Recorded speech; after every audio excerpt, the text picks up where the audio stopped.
Le grand Manitou du pognon a parlé, hein, Jérôme Powell. Ça y est, a donné enfin l'annonce qu'on attendait tous. La fin du QT. Attention, ça ne veut pas dire le début du QE. Attention, il faut nuancer. On va en parler aujourd'hui dans cette vidéo. On va voir un petit peu les prévisions qu'il peut y avoir. En particulier, Grayscale qui nous donne une prévision pour Bitcoin et qui nous dit que les cycles de 4 ans sont terminés. On va voir un petit peu s'il nous raconte du bullshit ou quoi. On va voir ça dans cette vidéo. Pense à mettre un petit pouce bleu, à t'abonner à la chaîne si t'es pas abonné. Je te rappelle que tu peux me soutenir en allant sur patreon.com/makertronic. Tu pourras avoir mes vidéos exclusives sur le minage de crypto-monnaies. Je suis mineur de crypto-monnaies depuis 2018-2019. Et voilà, j'essaie de trouver des coins. Je fais du spec mining, du minage spéculatif. J'essaie de trouver des coins qui n'existent pas encore, quasiment, qui sont au tout début de leur vie, qui sont même pas listés ni rien. Donc tu vois, on arrive au tout début des projets. Des fois, c'est du testnet même. Voilà. Je te rappelle aussi que je suis pas conseiller financier. Donc si tu cherches un conseil financier, ma foi, tu peux téléphoner à ton banquier, il sera très heureux de t'avoir au téléphone. Alors, on va voir commencer cette vidéo. Donc, ça y est, le grand Manitou de la finance, Jérôme Powell,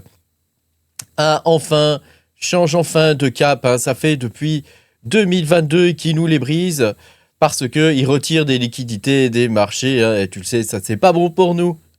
C'est pas bon pour nous. Donc, évidemment, ça vise à contrer l'inflation post-Covid. Voilà. Donc, c'est depuis juin 2022 que la Banque centrale américaine réduisait drastiquement son bilan. Il a aspiré la liquidité des marchés. Voilà. Ils ont aspiré jusqu'à 95 milliards par mois, t'imagines.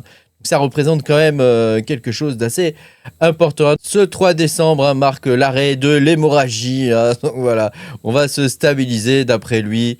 Un bilan qui est gelé pour lui à 6,57 trillions de dollars. Alors, donc pour le coup, c'est intéressant parce que c'est la fin d'une pression constante à la baisse au final. Donc c'est une bonne chose. C'est vraiment une bonne chose pour nous. Voilà. Après, ça ne veut pas dire que le QE va arriver tout de suite, le quantitative easing. Ça veut dire qu'ils vont réinjecter des liquidités. En tout cas, ça, c'est ce qu'il dit. Parce que tu vas voir que dans la vérité, c'est peut-être un peu différent. Alors, on a un joli V là. Tu vois, on a un V, on appelle ça un V-shape ici, qui pourrait nous annoncer un retournement de tendance. Donc, à voir. On a ici, tu vois, on a des bas de plus en plus hauts. Donc, ça pourrait nous annoncer un retournement de tendance. Et on a 2 bougies vertes à la suite ici en daily. Donc, ça, voilà, à voir ce que ça pourrait donner. Mais en tout cas, au niveau de Bitcoin, comme tu peux le voir, j'ai marqué l'événement. Cette fois, tu sais que je marque tous les événements les plus importants, histoire qu'on puisse se repérer un petit peu sur ce qui se passe au niveau de Bitcoin. Parce que tu sais qu'avoir une courbe comme ça, juste d'historique, parce que c'est un historique, avoir juste une courbe comme ça d'historique de prix, ça n'a pas forcément un grand intérêt. Faire des petits dessins dessus, ça n'a pas un grand intérêt non plus si on ne le relie pas à ce qui s'est passé en termes de macroéconomie et au niveau du marché en général, quoi. Donc voilà, l'idée, c'est qu'on puisse retracer au fur et à mesure un petit peu ce qui s'est passé pour comprendre la logique au niveau de Bitcoin et puis des marchés en règle générale. Sachant que Bitcoin, c'est quand même vachement assimilé à la tech désormais. Donc tu peux le voir, on a un signal rare, donc c'est V-shape bounce. Donc ça, c'est un signal rare qu'on ne voit pas toujours au niveau de Bitcoin. On l'a vu au niveau du Covid, on avait un joli V comme ça. Et bien là, peut-être qu'on a un V. Alors eux, ils voient un V. Moi, personnellement, je vois... Est-ce que tu vois un V, toi, ici, là? Un V shape. Peut-être que le V, ça va être ça. Peut-être que ça va être ça, le V, tu vois. Tac, tac, comme ça. Ça serait bon pour nous, ça. Qu'est-ce que t'en penses? On va pouvoir refaire du pognon. En parlant de faire du pognon, est-ce que tu as vu l'or? Est-ce que tu as vu l'or où on en est? Je t'avais signalé ici le fait que on était... je t'avais fait une vidéo ici, le fait qu'on était sur une compression assez longue au niveau de l'or. Et je t'avais dit que l'or allait exploser. Ça n'a pas manqué puisqu'il est monté quasiment à 5000 $. Et je pense qu'on est sur la même chose ici depuis. C'est-à-dire qu'au niveau de l'or, mais bon, on refera une vidéo sur l'or. Tu vois, on pourrait voir quelque chose comme ça au niveau de l'or actuellement. Donc peut-être que la compression n'est pas tout à fait finie. Mais là, c'est qu'une question de temps avant que ça reparte. Avant que ça reparte vers de nouveaux sommets, hein. Avant que ça reparte vers de nouveaux sommets. Donc bon, t'as vu l'or, hein. Et t'as vu l'or, et t'as vu l'argent, hein. Regarde l'argent. Ça, c'est depuis 1 mois l'argent, et regarde l'argent depuis 6 mois. Hein. Ça continue de monter comme un fou, hein. Donc c'est vraiment quelque chose d'assez intéressant, hein, pour faire du pognon. Voilà, comment je te parlais de faire du pognon, je voulais te montrer ça. Est-ce que tu sais s'il y a un stablecoin qui est lié à l'argent métal? Parce qu'on a des stablecoins qui sont liés à l'or métal, mais on n'a pas... je connais pas de stablecoin qui est lié à l'argent métal. Et personnellement, ça m'intéresserait d'en avoir un. Hein. J'aimerais bien acheter un petit peu d'argent, moi aussi. Hein, voilà. Si tu connais une méthode pour acheter de l'argent, ça m'intéresse. Alors, donc, revenons à nos moutons. Hein. L'idée, c'est, est-ce qu'on va faire du pognon dans les mois qui viennent, hein? Regarde, la Fed nous dit donc qu'ils ne font plus de QE, etc. Mais ils ont injecté 13 milliards, hein, c'était pas arrivé depuis très très longtemps. Hein. Ils ont injecté 13 milliards, alors je sais plus où on le voit. Voilà, ils ont injecté 13 milliards de liquidités. Regarde, attends, je vais essayer de zoomer, regarde. Overnight Repurchase Agreement. Hein, donc ça, ce sont les prêts, tu sais, qui se font la nuit dans les banques. Hein. Donc regarde, ils ont injecté 13 milliards. On n'avait pas vu ça depuis le Covid, mon ami. On n'avait pas vu ça depuis le Covid. Donc ça, c'est un signe que les banques manquent de liquidité. Elles n'ont plus de pognon. Les banques n'ont plus de pognon. Il n'y a plus de thunes. Ils doivent remettre des thunes sur le marché parce qu'il n'y a plus de cash, quoi. Il faut du cash, là. Donc on va voir effectivement ce que ça va donner pour la suite. Mais le QE n'est pas encore reparti. Hein. Cela dit, voilà, il y a de grandes chances que à partir de février-mars, ça recommence. Hein. Je te ferai voir juste après les prévisions de Grayscale parce que du coup, ils ont ajusté leur truc. Et ça peut être intéressant de regarder ça. Hein, ils ne racontent pas forcément que de la merde. Donc ça peut être intéressant. Voilà. Autre chose, hein, une autre news qui est très intéressante à mon sens, c'est Vanguard. Et c'est extrêmement bullish en vrai. Hein. C'est Vanguard qui ouvre l'accès aux ETF à ses 50 millions de clients. Alors Vanguard, hein, tu ne le sais peut-être pas, mais Vanguard, c'est un fonds gigantesque aux États-Unis qui est juste derrière BlackRock. Alors il fonctionne un peu différemment de BlackRock, mais voilà, c'est un fonds énorme. Hein. Donc à partir du moment où eux se lancent aussi dans la crypto, on va avoir les deux plus grands fonds américains et mondiaux d'ailleurs, hein, qui sont dans la crypto. Ils recommandent actuellement d'avoir 4% de leurs actifs en crypto, hein, carrément 4%. Donc tu prends tes thunes, hein, et 4%, tu les mets en crypto. En gros, c'est ça qu'ils te disent. Donc 4%, je ne sais plus combien de trilliards ils ont, hein, je crois que c'est 10 trilliards, hein, un truc comme ça, c'est un truc de psychopathe. Hein, je ne sais plus combien ils ont de thunes en gestion, hein, mais c'est énorme. Et donc 4%, ça représente des sommes gigantesques, hein, vraiment gigantesques.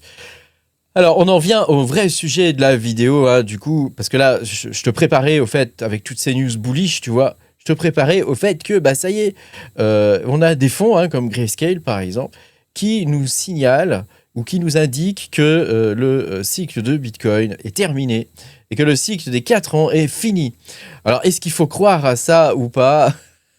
C'est une bonne question, hein, parce que c'est vrai que quand tu regardes quand même la courbe du Bitcoin, hein, par rapport à avant, c'est vrai qu'elle est quand même extrêmement différente par rapport à ce qu'on a pu voir avant. Alors, on voit des similitudes. Hein, j'en avais noté une dans une vidéo ici. Hein. Bon, je te renvoie à ma vidéo de jeudi ou mercredi dernier, je sais plus. Hein. On voit des similitudes, hein, ici, hein, quand même, entre le bull run de 2021 et le bull run d'aujourd'hui. Hein. Donc bon, à voir ce que ça pourrait donner. Mais voilà, quand même, il y a des choses. Regarde comme c'est vraiment différent, hein, par rapport à ici. Hein. Ça, c'est le bull run de 2021. Et si on zoome encore, bon, alors je vais essayer de zoomer sans qu'on se défonce les yeux.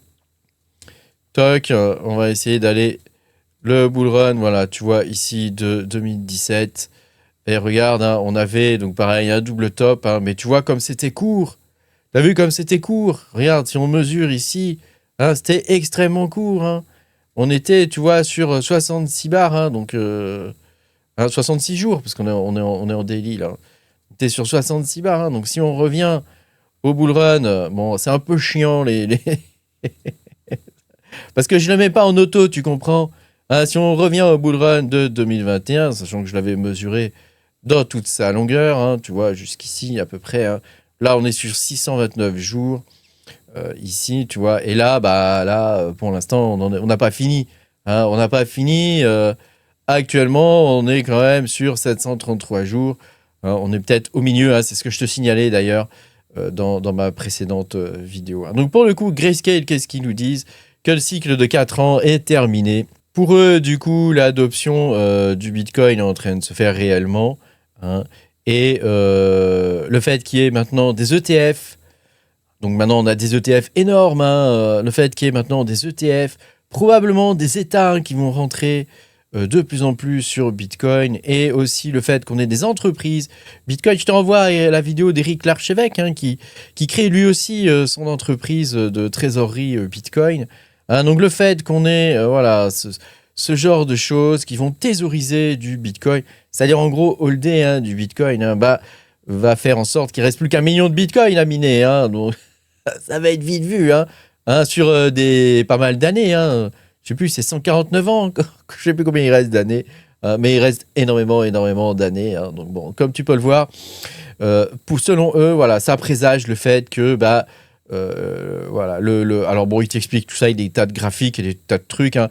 Je ne vais pas forcément rentrer dans les détails, mais d'après eux, voilà, le Bitcoin a fini les cycles de 4 ans. Et les halvings ne sont plus significatifs à ce niveau-là. Donc eux, ils voient le fait que Bitcoin, tu sais, qui est redescendu à 84 000 $, eux, ils voient ça comme une correction technique, et c'est quelque chose pour eux qui est normal après une montée pareille. Le fait que Bitcoin corrige, voilà, qu'on ait une correction. Attends, je vais te prendre un graphique plus sympathique. Le fait que d'après eux, on ait une correction ici, tu vois, au niveau de Bitcoin, voilà, selon eux, c'est quelque chose qui est normal et que il va continuer, selon eux, il va continuer de monter, quoi. Hein. Il va continuer de monter. Alors, je sais plus à combien est-ce qu'il nous donne un prix, hein, est-ce qu'il nous donne un prix de Bitcoin, hein, parce que c'est ça qui nous intéresse. Combien ça va valoir? Donc, il nous donne pas de prix. J'ai cherché jusqu'au bout. Hein.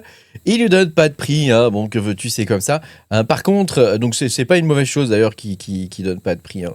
Donc, par contre, hein, ce qui est vraiment intéressant, c'est que d'après eux, Bitcoin est désormais un actif qui est mûr, hein, qui est mature, comme ils aiment bien dire, hein, et que pour le coup, voilà, on serait sorti un petit peu des cycles de Bitcoin. Alors bon, ouais, on verra bien ce que ça va donner. Donc, ce qui veut dire que Bitcoin réagit désormais plutôt à la macroéconomie, aux nouvelles macroéconomiques, par exemple, à l'arrivée de nouveaux investisseurs de type institutionnel, hein, des États, voilà, des entreprises qui vont thésauriser du Bitcoin, voilà, des ETF, enfin voilà, toutes sortes de produits financiers et différents acteurs gigantesques. Hein. Donc c'est vraiment quelque chose qui est à prendre en compte, je pense. Et c'est pas idiot. C'est pas idiot ce qu'ils disent, parce que c'est vrai que actuellement, ce qui a poussé le prix du Bitcoin, on le voit bien au niveau de la courbe hein, de Bitcoin. Hein, ce sont l'entrée des... Attends, je vais le remettre en auto parce que c'est saoulant. Voilà, c'est l'entrée des ETF, hein, tu peux voir, hein, l'entrée des ETF était à peu près ici, hein, et donc on a eu différents paliers qui nous ont signifié voilà, la présence hein, bien réelle hein, des ETF. Hein, et oui. Merci beaucoup d'avoir regardé cette vidéo. N'hésite pas à me dire ce que tu penses de tout ça dans les commentaires. Hein, en tout cas, voilà, on revient à quelque chose de bullish hein, par rapport à ce graphique que tu peux voir, hein, les vagues d'Elliott, qui étaient quand même assez pessimistes. Hein. Bon, je sais pas trop, hein, c'est difficile de se décider. Hein. C'est difficile de se décider. On a d'un côté beaucoup de news bullish, de l'autre côté beaucoup de news de merde, hein, de temps en temps.